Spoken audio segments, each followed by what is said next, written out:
복 있는 사람은 악인들의 꾀를 따르지 아니하며 죄인들의 길에 서지 아니하며 오만한 자들의 자리에 앉지 아니하고 오직 여호와의 율법을 즐거워하여 그의 율법을 주야로 묵상하는도다. 오직 여호와는 그 성전에 계시니 온 땅은 그 앞에서 잠잠할지니라. 아멘.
살아계셔서 모든 것을 주관하시는 전능하신 하나님 아버지, 불안과 두려움이 엄습하는 이 일상 속에서도 우리를 지켜주시고 또 삶의 처소에서 주님 앞에 나아가 예배드리게 하시니 감사를 드립니다.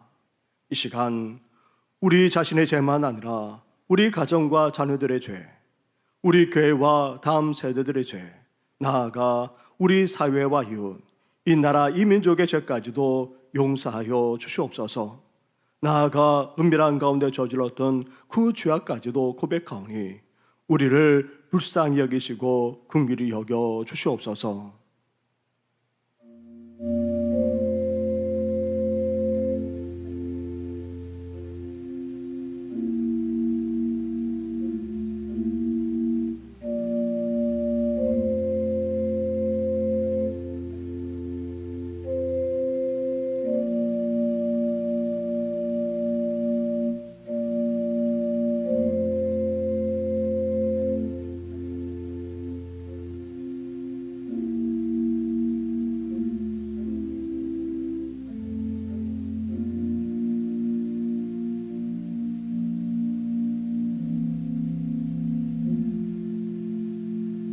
회개하며 고백하는 누구에게 주시는 하나님의 말씀이 여기에 있습니다.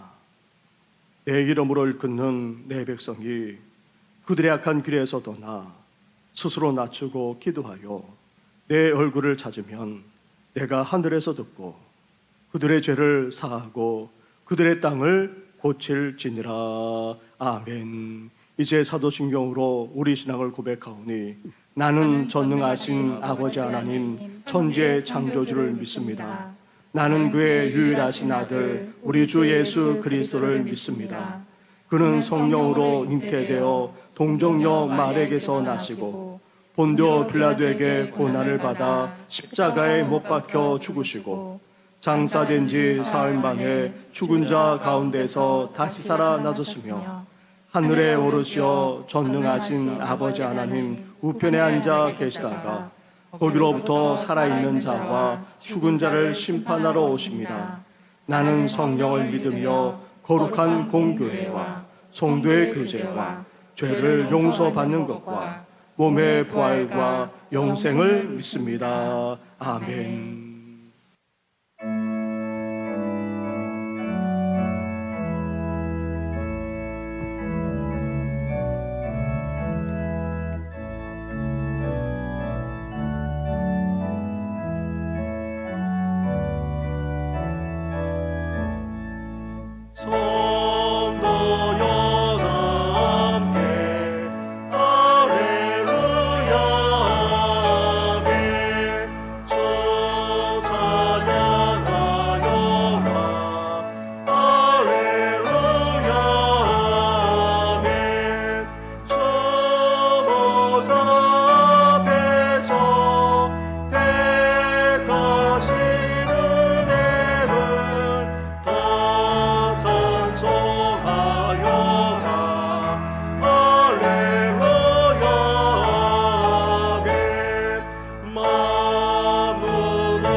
여호와여, 어느 때까지니이까? 나를 영원히 잊으시나이까?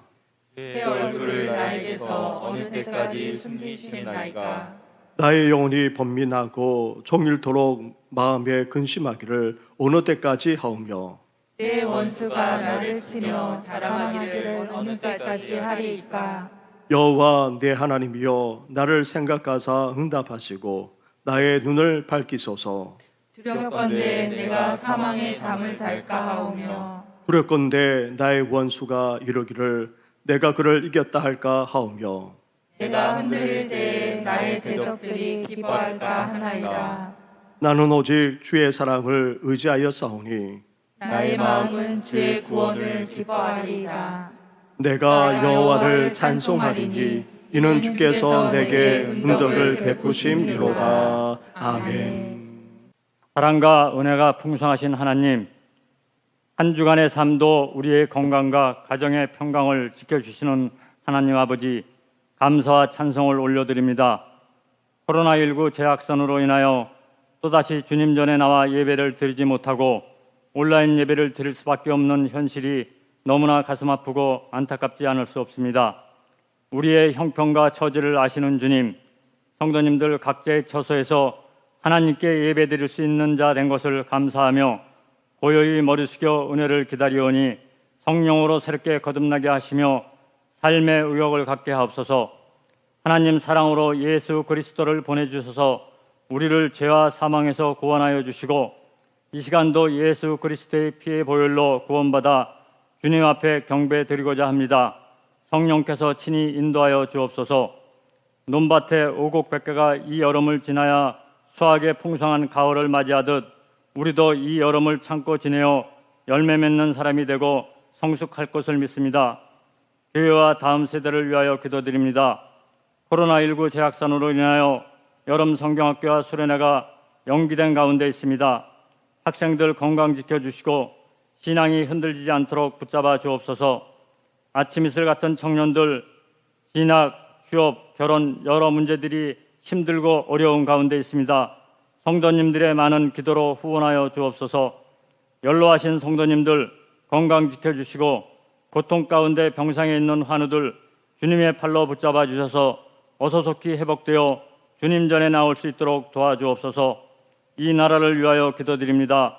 유정자들 진정으로 국민을 사랑하는 마음을 주시고 어려운 경제를 어서 속히 회복하여 주시며 잘못된 정책을 바로잡아 나아갈 수 있는 지혜를 허락하여 주옵소서. 그러므로 이 나라가 주님이 원하는 올바른 나라로 성장할 수 있도록 도와주옵소서. 장마와 태풍으로 삶의 터전을 잃어버린 수재민들을 위로해 주시고 어서 속히 재건될 수 있도록 주님 도와주옵소서. 이 시간 말씀을 선포하실 목사님에게 영육을 강건케 하시고 주시는 말씀이 저희들에게 한 주간의 승리로 나아갈 수 있도록 도와주옵소서. 찬양으로 영광 돌리는 엘림 찬양대의 특성을 기뻐 호명하옵시며 주님 홀로 영광 받으시옵소서. 간구하지 못한 기도의 제목도 주님이 다 아실 것을 믿사오며 이 모든 말씀 우리를 죄에서 구원하신 예수님의 이름으로 기도드립니다. 아멘.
오늘 이 시간 우리에게 주시는 하나님의 말씀은 계속해서 잠언서의 말씀입니다.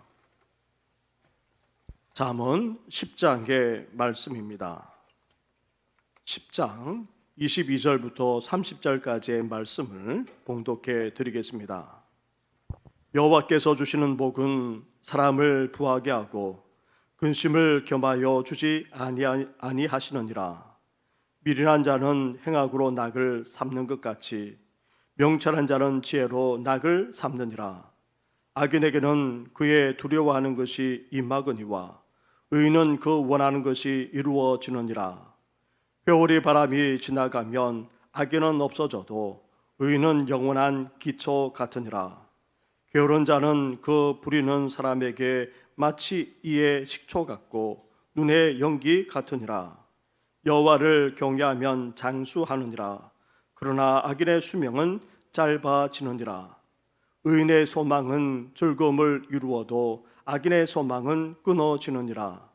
여호와의 도는 정직한 자에게는 산성이요 행악하는 자에게는 멸망이니라.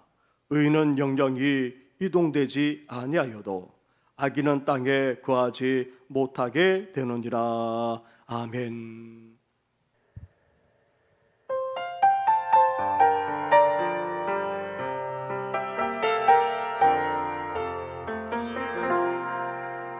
때때로 우리 인생 가운데 풀 수 없는 많은 문제들 주의 권세 힘입어 깊은 흑암 속에도 나는 주의 군사 되리. 그 어떤 문제도 그 해답은 예수. 우리 대속하사 참 자유 주셨네. 주 사랑 높은 산보다 더 높고 바다보다 더 깊네. 그 어떤 문제도 그 해답은 예수.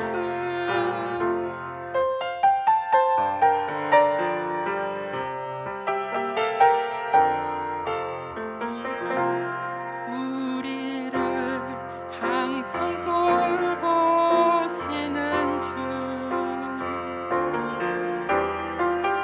우리 안아주시네. 힘들고 어려울 때 외롭고 지친 곳에 항상 주님 계시니. 그 어떤 문제도 그 해답은 예수. 우리 대속하사 참 자유 주셨네. 주 사랑 높은 산보다 더 높고 바다보다 더 깊네. 그 어떤 문제도 그 해답은 예수. 그 어떤 문제도 그 해답은 예수. 우리 대속하사 참 자유 주셨네. 주 사랑 높은 산보다 더 높고 바다보다 더 깊네. 그 어떤 문제도 그 해답은 예수. 그 어떤 문제도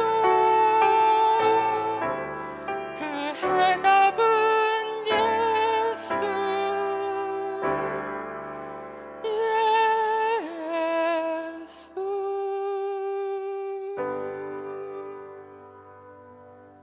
아멘. 할렐루야. 불안과 두려움이 가득한 세상 속에서도 주의를 잊지 않고 각 처소에서 예배로 나아가는 우리 모든 성도님들과 가정에 주님의 평강과 위로가 늘 함께 하시기를 주님의 이름으로 축원합니다. 우리는 계속해서 주일마다 우리 삶에 더욱 지혜로워야 할 영역들을 하나하나 살펴보고 있습니다. 우리는 마음부터 가꾸면서 살아가야 합니다. 그리고 유혹과 미혹을 물리쳐야 합니다. 또 게으르거나 나태하지 말고 성실한 가운데 주도적으로 삶을 살아가야 합니다. 뿐만 아닙니다. 지난 주일 함께 나누었던 것처럼 우리는 주님의 성품으로 빚어져 가야 합니다. 교만하지 말고 겸손할 수 있어야 한다는 말입니다. 교만은 하나님이 가장 싫어하십니다. 교만한 만큼 어리석고 미련한 인생도 없습니다. 교만한 인생은 결국 넘어지고 망하게 될 뿐만 아니라 멸망당하기까지 합니다. 따라서 우리는 교만하거나 교만해져서는 안 됩니다. 그렇다면 교만해지지 않기 위해 어떻게 해야 됩니까? 먼저 교만부터 알아야 합니다. 교만은 자기 자신을 높이는 것을 말합니다. 자기를 실제보다 더 높이거나 다른 사람보다 낫다, 다른 사람보다 뛰어나다 그렇게 여기는 것을 말합니다. 더 나아가 교만은 자기 자신을 높이는 정도만 아니라 아예 하나님의 위치까지 두는 것을 말합니다. 자신이 하나님인 양 자신의 뜻대로 자신의 생각대로만 하려고 합니다. 하나님처럼 판단하고 비판하고 정죄하기까지 한다는 말입니다. 그래서 교만은 죄 중에 죄일 뿐만 아니라 가장 큰 죄라고 할 수 있는 것입니다. 따라서 교만해지지 않기 위해 실제적으로 우리는 어떻게 해야 됩니까? 우리 자신의 실상, 참 모습을 깨달을 수 있어야 합니다. 우리는 하나님의 자녀이면서도 여전히 죄인임을 잊지 말아야 합니다. 여전히 죄악투성이이자 허물 많은 존재임을 항상 자각하면서 살아야 합니다. 그리고 하나님의 임재와 영광을 체험하면서 살 때에 겸손히 하나님의 은혜 없이는 살 수 없는 존재임을 인식하게 됩니다. 또한 하나님의 말씀에 비추어서 우리 자신을 들여다볼 수 있어야 합니다. 나아가 신앙 공동체 안에서 순종하며 자기 부인의 훈련을 해나갈 때에 우리는 교만해지지 않고 낮아질 수 있는 것입니다. 무엇보다도 교만이 아닌 겸손을 추구하며 살아가야 합니다. 우리 자신을 스스로 낮추어야 됩니다. 다른 사람보다도 더 낮은 위치, 더 낮은 자리까지 내려갈 수 있어야 합니다. 특히 겸손하신 예수님을 본받아야 합니다. 예수님은 근본 하나님의 본체시나 하나님과 동등됨을 취하지 않으셨습니다. 오히려 자기를 비워 사람까지 되셨습니다. 심지어 십자가에 달려 죽기까지 낮아지시고 순종하셨습니다. 이렇게까지 겸손하신 예수님을 본받아 교만하지 않고 겸손히 낮아지는 우리 성도들 되기를 주님의 이름으로 축원합니다. 우리 삶에 더 지혜로워야 될 또 다른 영역은 무엇입니까? 그런데 오늘 함께 나눌 말씀은 우리 삶의 한 영역을 말하기보다는 우리 삶 자체, 삶 전체가 어떠해야 하는지를 말씀하고 있습니다. 우리는 악인, 죄인이 아닌 의인이 되어야 합니다. 죄인, 악인이 아닌 의인으로서 합당하게 살아나가야 한다는 말입니다. 욥기, 시편, 잠언, 전도서 등을 지혜 문학이라고 그렇게 부르곤 합니다. 지혜 문학에서 가장 많이 언급되고 있는 주제가 바로 의인과 악인에 대한 내용입니다. 대표적인 지혜 문학이라고 할 수 있는 잠언서 또한 전체적으로 읽어보거나 조금만 연구해 보면 가장 많이 언급되고 있는 내용이 의인과 악인임을 알 수 있습니다.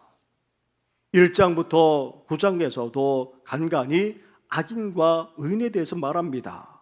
오늘 본문 10장을 시작으로 해서 각 장마다 상당한 분량으로 의인과 악인에 대해 말하고 또 말하고 계속해서 말하고 있는 것을 보게 됩니다. 그렇다면 누가 의인입니까? 누가 악인 죄인입니까? 지혜 문학에서 궁극적으로 지혜로운 자, 명철한 자는 다름 아닌 바로 의인을 가리킵니다. 의인이야말로 참된 지혜자이자 명철한 사람이라는 것입니다. 의롭게 살아가는 것이야말로 세상에서 지혜로울 뿐 아니라 진정으로 명철한 인생이 아닐 수 없다는 것입니다. 따라서 대조적인 악인은 반대로 어떤 자입니까? 어리석은 자, 미련하기 그지없는 사람입니다. 온갖 악을 행하면서 사는 것이야말로 이 세상에서 어리석기 그지없습니다. 인생을 정말 미련하게 사는 행위라는 것입니다. 그렇기 때문에 이 세상에서 더 지혜로운 인생으로 살아가려면 어때야 됩니까? 우리는 악인, 죄인이 아닌 의인이 되어야 합니다. 세상에서 죄악을 저지르는 것이 아니라 인생을 의롭고도 선하게 살아야 될 이유가 바로 여기에 있는 것입니다. 그렇다면 지혜롭기까지 한 의인은 대체 어떤 사람을 말하는 것입니까? 어리석기 그지없는 악인은 대체 어떤 사람을 말하고 있는 것입니까? 우리는 종종 착하고 선하게 살아가는 사람을 의인으로 생각합니다. 사람들에게 피해를 주지 않고 법 없이 살아가는 선량한 사람들까지 의인으로 여깁니다. 그리고 특별히 우리 사회에는 다른 사람들에게 큰 도움을 주었거나 위기에서 구해내었을 때에 그 사람을 가리켜 의인이라 그렇게 부르곤 합니다. 맞습니다. 틀리지 않습니다. 그런데 성경은 이러한 일반적인 의인의 개념을 뛰어넘습니다.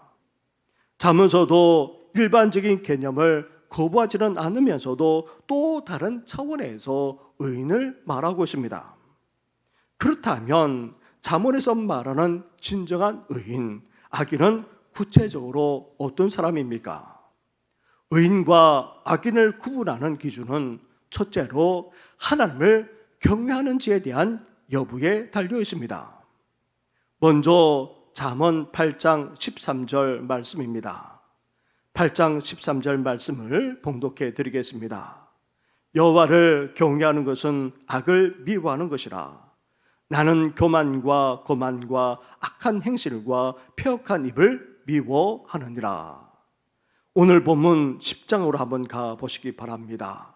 10장 중에 27절 말씀, 27절 말씀을 함께 같이 봉독하겠습니다. 시작. 여호와를 경외하면 장수하느니라. 그러나 악인의 수명은 짧아지느니라. 아멘. 의인과 악인이 받는 축복과 저주를 말하면서 이를 보편적인 인간 수명과 연관시켜서 말씀하고 있습니다. 그러면서 의인과 악인을 구분하는 기준은 다름 아닌 하나님을 경외하는 여부에 달려 있다는 것입니다. 우리는 이미 여러 차례 여호와를 경외하는 것이야말로 지혜의 근본임을 함께 나누었습니다. 지혜자와 연결된 의인도 마찬가지라는 것입니다. 여호와를 경외하는 자야말로 진정으로 지혜로울 뿐만 아니라 의인이 된다 말하고 있습니다. 의인은 하나님을 단지 인정하거나 믿는 정도가 아닙니다. 하나님을 평소 의식할 뿐만 아니라 투르하면서 살아갑니다. 하나님 앞에서 살아가기에, 그리고 하나님을 의식하면서 그렇게 하나님을 두려워하기에 어떻게 악을 저지르고 어떻게 죄를 행할 수 있겠습니까? 그리고 의인은 하나님을 경외하기에 하나님을 찾을 뿐만 아니라 하나님께 예배드립니다. 하나님을 두려워하고 의식하면서 살아가게 되면 하나님을 찾지 않을 수 없습니다. 하나님께 예배드리지 않을 수 없단 말입니다. 또한 의인은 하나님을 섬기기까지 합니다. 하나님과 그 영광을 위해 자기 자신을 드릴 뿐만 아니라 시간과 물질과 삶까지도 아끼지 않고 봉사하며 헌신하기까지 한다는 말입니다. 반면 죄인 악인은 어떠합니까? 하나님을 믿지도 인정하지도 않기에 전혀 하나님을 의식하면서 살아가지 않습니다. 하나님을 두려워하지도 않습니다. 그렇기 때문에 거리낌 없이 죄악을 저지르면서 살아갑니다. 이런 죄인, 이런 악인이 어떻게 하나님을 예배할 수 있겠습니까? 하나님을 섬기며 봉사하는 것은 있을 수도 없는 것입니다. 성경은 아무리 인간이 법 없이 선하게 살아가고 다른 사람에게 해를 끼치지 않는다 할지라도 하나님을 경외하지 않는다면 궁극적으로 죄인에 지나지 않는다 말씀하고 있습니다. 우리 인간의 눈으로 볼 때는 선할지 모르지만 하나님이 볼 때에 하나님을 경외하지 않는 것이야말로 가장 교만할 뿐만 아니라 가장 큰 죄악을 행하고 있기 때문인 것입니다. 사랑하는 성도 여러분, 누가 의인입니까? 누가 죄인 악인입니까? 먼저 하나님을 제대로 경외하며 살아가는지 그 여부를 보면 알 수 있습니다. 하나님을 온전히 경외하며 살아나가는 참된 의인이 되시기를 주님의 이름으로 축원합니다. 둘째로 의인과 악인을 구분하는 다른 기준이 있습니다. 하나님의 말씀에 대한 태도를 보면 알 수 있습니다. 잠언 28장 4절에 이렇게 말합니다. 율법을 버린 자는 악인을 칭찬하나 율법을 지키는 자는 악인을 대적하느니라. 또 다른 지혜 문학인 시편에서는 분명하게 말씀하고 있습니다. 시편 1편 2절 말씀으로 한번 가보시기 바랍니다. 우리 시편 1편 2절 말씀을 함께 같이 봉독하겠습니다. 시작. 오직 여호와의 율법을 즐거워하여 그의 율법을 주야로 묵상하는도다. 아멘. 시편 기자는 1편에서 복 있는 사람이야말로 의인이라 말하면서 하나님의 말씀과 연관지어서 또한 말씀하고 있습니다. 하나님의 말씀을 즐거워한다는 말은 하나님을 좋아해서, 하나님의 말씀을 좋아해서 가까이 한다는 말입니다. 이렇게 하나님의 말씀을 좋아해서 가까이 할 뿐만 아니라 심지어 어떻게 합니까? 밤낮 가리지 않고 매일매일 그 말씀의 의미를 되새깁니다. 그러면서 자신의 것으로 삼고 그 말씀대로 행하며 살아나가는 자, 바로 그런 자가 복 있는 자일 뿐만 아니라 의인이라 할 수 있다는 것입니다. 지혜 문학에서 지혜자이자 의인으로 인정하는 대표적인 인물 두 사람이 있습니다. 바로 요셉과 다니엘입니다. 요셉은 형들에게 팔려 애굽에서 노예 생활을 해야 했습니다. 비참한 상황 속에서도 그는 성실했을 뿐만 아니라 하나님을 늘 의식하면서 살아갔습니다. 요셉은 우리와 같은 하나님의 말씀인 성경책이 없는데도 불구하고 하나님의 뜻이 어디에 있는지를 알고 있었습니다. 아브람과 이삭 그리고 야곱에게 일찍이 주신 하나님의 약속과 말씀을 듣고 자랐기에 그 말씀을 가슴속에 간직하고 있었기 때문입니다.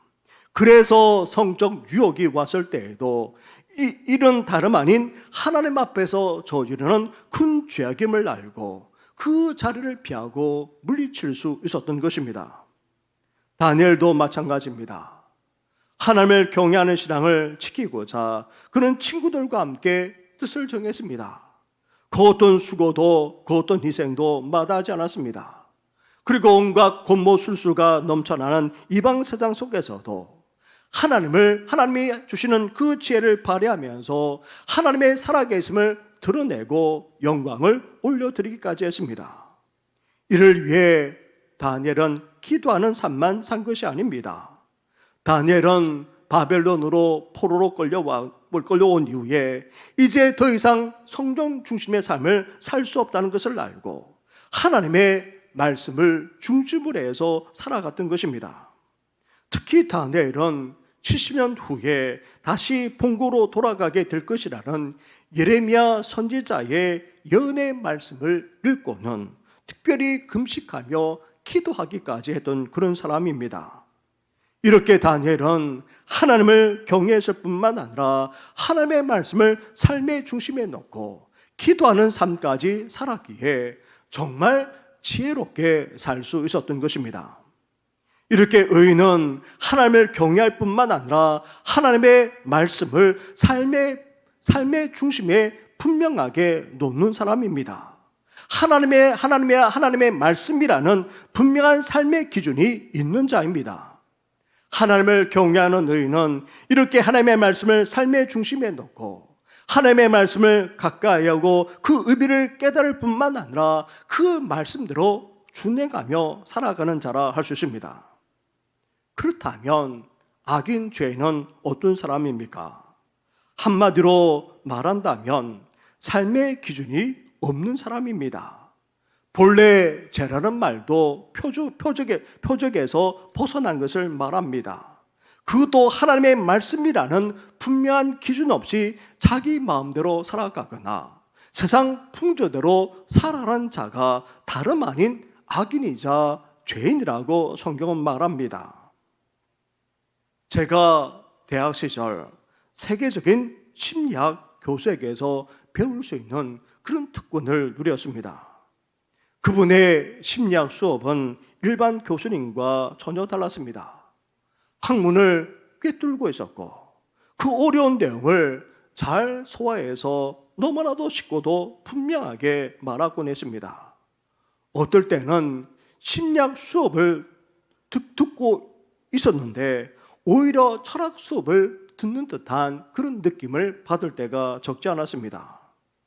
그런데 학문에서는 탁월했는지 모르지만 삶에 있어서는 갸우뚱거릴 때가 적지 않았습니다. 학문에 있어서 그렇게 분명하고 확실한 분이 삶에 있어서는 어떻게 해야 되는지 그렇게 분명하지 못한 그런 모습을 종종 보곤 했습니다. 그 외에도 심리학에서 나름대로 뛰어나고 많은 책까지 내었던 교수님들까지도 그런 경우가 적지 않았습니다. 그래서 많은 대학생들이 실망하곤 했던 것입니다. 왜 그렇습니까? 배울 대로 배웠고 그 학문에 있어서 탁월하기 그지없는데도 불구하고 왜 그렇습니까? 삶의 기준이 없기 때문입니다. 심리학이란 학문에 기초하고 있지만 그것이 우리의 삶을 바르게 온전하게 인도할 수 없습니다. 삶에 적지 않은 도움이 되고 또 풍성하게 할 수는 있는지 모르지만 우리 인생을 바르게 지혜롭게 온전하게 살아가는 데에는 한계가 있기 때문입니다. 무엇보다도 무엇이 옳고 무엇이 그른지 분명하게 제시하지 못하기 때문입니다. 사랑하는 성도 여러분, 우리는 이제 하나님을 온전히 경외할 뿐만 아니라 하나님의 말씀을 우리 삶의 중심에 놓아야 합니다. 그 말씀을 기준으로 해서 우리는 그 말씀대로 살아갈 수 있어야 하는 것입니다. 이런 진정한 의인이 되시기를 주님의 이름으로 축원합니다. 셋째로 의인과 악인을 구분하는 기준이 또한 어디에 있습니까? 우리는 범죄를 저지르지 않거나 다른 사람에게 해를 끼치지 않고 살아가는 것을 착하고도 선하게 살아간다 그렇게 생각하곤 합니다. 정말 그렇습니까? 성경에서 특히 잠언서에서도 그렇게 말씀하고 있습니까? 19장으로 한번 가보십시오. 19장 17절 말씀에 이렇게 말하고 있습니다.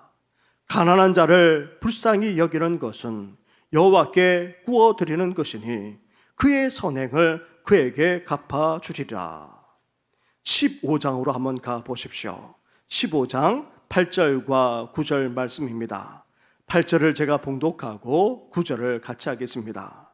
악인의 제사는 여호와께서 미워하셔도 정직한 자의 기도는 그가 기뻐하시느니라. 악인의 길은 여호와께서 미워하셔도 공의를 따라가는 자는 그가 사랑하시느니라. 아멘. 21장에 가서도 이렇게 말합니다. 21장 15절에 정의를 행하는 것이 의인에게는 즐거움이요 죄인에게는 배망이니라 말씀하고 있습니다. 성경만 아니라 특히 잠언에서 말하는 의인은 단지 범죄를 저지르지 않거나 다른 사람에게 해를 끼치지 않고 살아가는 사람을 의미하지 않습니다. 가난하고 어려운 사람들을 불쌍히 여길 뿐만 아니라 실제로 베풀고 도와주는 사람, 나아가 불의와 불법을 행하지 않고 공의와 정의를 행하면서 살아가는 사람을 말합니다. 수많은 선지자들이 하나님의 백성들에게 계속해서 선포하고 예언한 내용이 무엇입니까? 그 메시지의 핵심이 다름 아닌 미가서 6장에 잘 나와 있습니다. 하나님이 자신의 백성들, 즉 의인들에게 구하는 것은 무엇입니까? 다른 어떤 것이 아닙니다.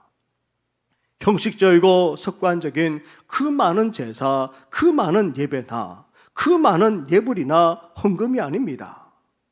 겸손히 하나님과 함께 행하며 살아갈 뿐만 아니라 오직 정의를 행하면서 인자를 사랑하는 것이라 말씀하고 있습니다. 다시 말하면 온전히 하나님을 경외하며 살아갈 뿐만 아니라 불의와 불법을 행하지 않고 공의와 정의를 행하면서 나아가 인자, 헤세드, 즉 하나님의 사랑과 은혜를 간절하게 바라면서 자비와 긍휼을 베풀면서 살아가는 것을 하나님은 원하신다 말씀하고 있습니다. 조선시대에 복음이 처음 들어와 믿었던 성도들의 삶의 영향력은 참으로 대단했습니다. 당시 기독교인들은 1%도 채 되지 않았습니다. 그런데도 이들이 있는 곳에는 불의와 불법이 행해질 수가 없었습니다. 기독교인들이 가만히 있지 않았기 때문입니다. 지방 관리들이 부정축제를 하고 싶어도 기독교인들 때문에 할 수 없어 기독교인들이 없는 곳으로 보내달라 상소할 정도였습니다. 이후 기독교인에 의해 술, 담배, 마약, 도박, 축첩 등을 근절하는 캠페인이 전국적으로 벌어져 일제 압제하에 정신적으로 피폐해져 있던 우리 민족을 새롭게 하는 데 앞장서기도 했습니다. 독립만 아니라 해방 이후 우리 민족을 근대화하고 부흥하는 일에 얼마나 큰 영향을 미쳤는지 모릅니다. 그랬던 기독교가 부흥해 나가면서 어떻게 되었습니까? 오늘날에도 어떤 모습으로 보여지고 있습니까? 코로나 속에서도 교회만 아니라 성도들이 우리 사회에 어떤 모습으로 비춰지고 있습니까? 안타까움을 금할 수가 없습니다. 우리가 정말 하나님을 경외하고 말씀대로 살아가고 있다면 우리의 삶은 어떠해야 됩니까? 정직하면서도 진실되어야 합니다. 그러면서도 이웃을 돌아볼 뿐만 아니라 베풀고 나눠줄 수 있어야 합니다. 정의로우면서도 사랑을 베푸는 참된 의인, 그 의인이 다름 아닌 기독교인이 되어야 하는 것입니다. 정의롭고도 사랑을 베푸는 참된 의인으로 살아나가는 우리 성도들 되기를 주님의 이름으로 축원합니다. 이렇게 의인과 악의를 나누는 기준은 하나님을 경외하는 데에서부터 출발합니다. 그리고 하나님의 말씀을 삶의 중심에 넣고 그 말씀에 따라 살아나가는지를 보면 알 수 있습니다. 나아가 생활 속에서 정의롭고도 이웃을 돌아보며 사는지에 따라 의인과 악인의 삶이 나누어지게 되는 것입니다. 이렇게 하나님을 경외하며 하나님의 말씀을 삶의 기준에 놓고 정의로우면서도 이웃을 사랑하며 살아나는 의인에게는 어떤 축복이 임하게 됩니까? 반면 그렇지 않은 죄인 악인에게는 어떤 저주와 화가 임하게 됩니까? 잠언 15장 3절에 이렇게 말하고 있습니다. 여호와의 눈은 어디서든지 악인과 선인을 감찰하시느니라. 살아 계시고 이 세상을 주관하시는 전능하신 하나님이 지금 어떻게 하고 계십니까? 다 지켜보고 계신다는 말씀입니다. 누가 의인인지, 누가 선인인지, 누가 악인인지, 누가 죄인인지, 누가 의롭고 선하게 살아가고 있는지, 누가 악하고 죄를 저지르며 살아가고 있는지 다 지켜보고 계신다는 말씀입니다. 그러면서 하나님이 어떻게 하신다 말합니까? 보편적으로 의인에게는 복을, 악인에게는 화를 내리신다 말씀하고 있습니다. 시간 관계상 구체적으로 다 살펴볼 수 없지만 의인에게는 생명나무의 복을 내려주신다 말합니다. 구원의 축복만 아니라 열매 맺는 축복, 나아가 형통의 복까지 내려주시겠다는 것입니다. 인생을 살아가면서 온갖 시련을 겪는다 할지라도 그 속에서 건져주시고 결국 복이 되도록 역사해 주시겠다 말씀하고 있습니다.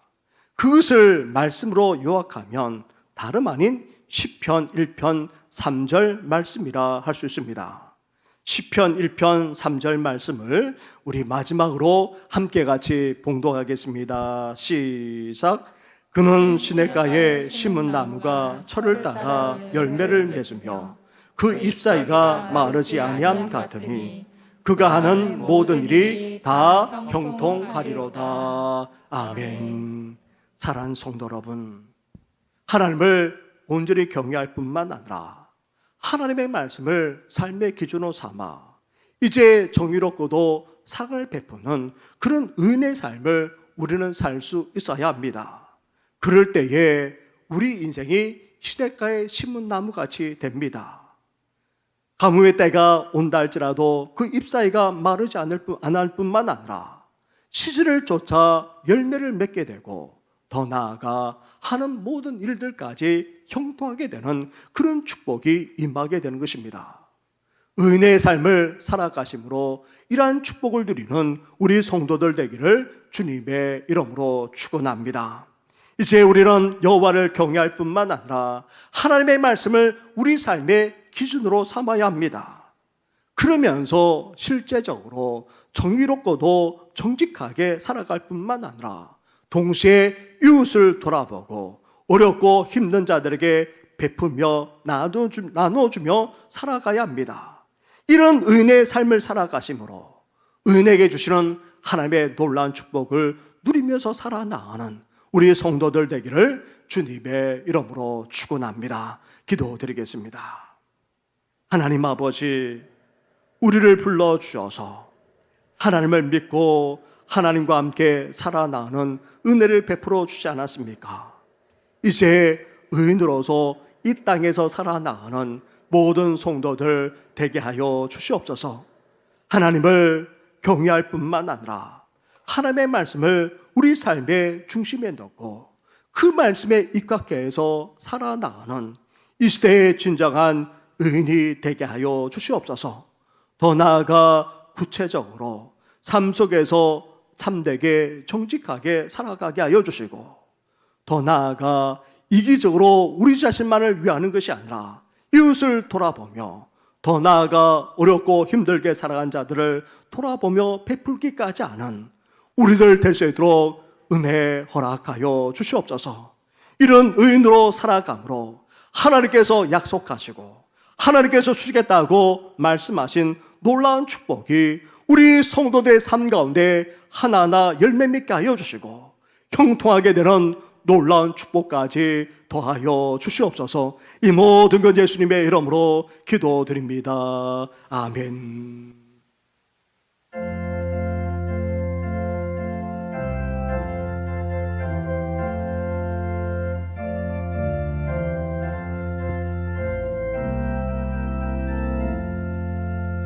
나의 주님의 새 생명 얻은 것 옛 것은 지나고 세상이로다 그 생명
따라가는 길 험하고 멀어도 찬송을 부르며 뒤따라가리라.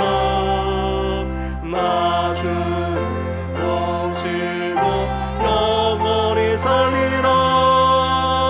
날마다 섬기며 주 함께 살리라. 영생을 노래가 주 안에 살리라. 오늘도 내일도 주 함께 살리라.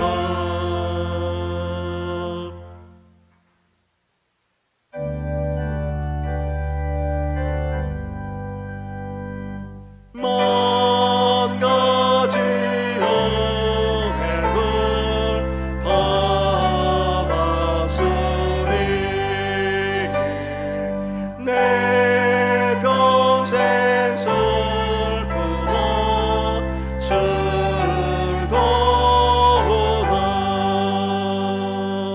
이 몸을 온전히 주님께 바쳐서 주님만 위하여 늘 살겠네. 말할 수 없는 사랑과 은혜를 베풀어 주시는 하나님 아버지, 이렇게 주의를 잊지 않고 각 처소에서 주님 앞에 나아가 예배드리며 영광 올려드리게 하시니 감사를 드립니다. 하나님을 범사에 인정하고 하나님을 의지할 뿐만 아니라 하나님의 말씀 가운데 구하며 의롭게 살아나가고자 하는 우리 모든 성도들 위해 복의 복을 허락하여 주시옵소서. 이 시대가 아무리 어렵고 힘들다 할지라도 우리 주님께서 복의 복을 다하사 우리의 지경을 넓혀 주시옵소서. 믿음의 지경이 넓어지게 하시고 우리 가정과 자녀들의 지경이 넓어지게 하여 주시고 사랑하는 성도들이 수고하고 땀 흘리는 그 모든 것도 열매 맺는 놀라운 축복까지 더하여 주시옵소서. 수술받고 회복된 여러 성도들만 아니라 또 수술을 앞두고 있는 성도들, 오랫동안 병사에 계실 뿐만 아니라 치료로 동단한 사랑하는 성도들까지 긍휼히 여겨 주어서 주님의 사랑으로 사랑의 손길로 오르만져 주시고 우리를 주장하는 모든 연약함, 모든 질병만 아니라 어둠의 권세가 떠나가게 하여 주시옵소서. 계속되는 이 코로나 사태로 말미암아 많은 사람들이 어려움을 겪는 가운데 있사오니 속히 긍휼히 여겨주시고 이 땅에서 나아가 모든 조성, 모든 열방에서 이 코로나가 떠나갈 수 있도록 은혜 베풀어 주시옵소서. 이 모든 건 예수님의 이름으로 축복하며 기도드립니다. 아멘. 할렐루야. 의롭고 지혜롭게 삶을 살아가는 우리 성도들 되기를 바랍니다. 우리 개인적으로나 아니면 옆에 있는 분, 또 우리 가족들하고 함께 이렇게 나누겠습니다. 의롭게 삶을 살아갑시다. 삶을 살아갑시다. 코로나 사태가 수도권만 아니라 전국적으로 그렇게 확대되고 있고 또 사회적 거리두기도 강화되고 있는 그런 실정입니다. 그래서 우리 교회는 방역 지침이 완화되기 전까지는 또한 우리 한국교회 총연합회와 우리 교단이 결정이 있을 때까지 비대면 온라인 예배를 계속해서 그렇게 드리고자 합니다. 그 외의 것은 우리 지난주 주보 보내드린 주보와 큰 차이는 없습니다. 계속해서 매일 말씀 묵상 동영상을 보내드리고 있습니다. 적을 때는 60여 분, 많을 때는 100명이 넘는 분들이 그렇게 들어오셔서 그렇게 듣고 계십니다. 어르신들에게 전화를 드려보니까 또 적지 않은 분들이 동영상을 그렇게 매일매일 들으면서 말씀을 묵상하고 있는 것을 보게 됩니다.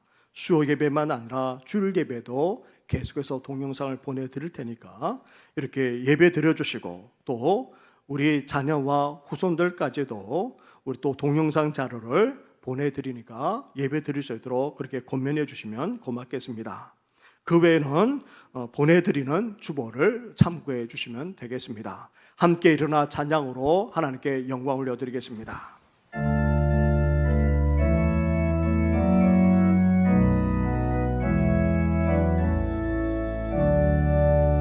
살아계신 주 나의 참된 소망 걱정 없이 전혀 없네 사랑의 전에 갈 길이 너니 내 모든 삶의 기쁨 널 충만하네.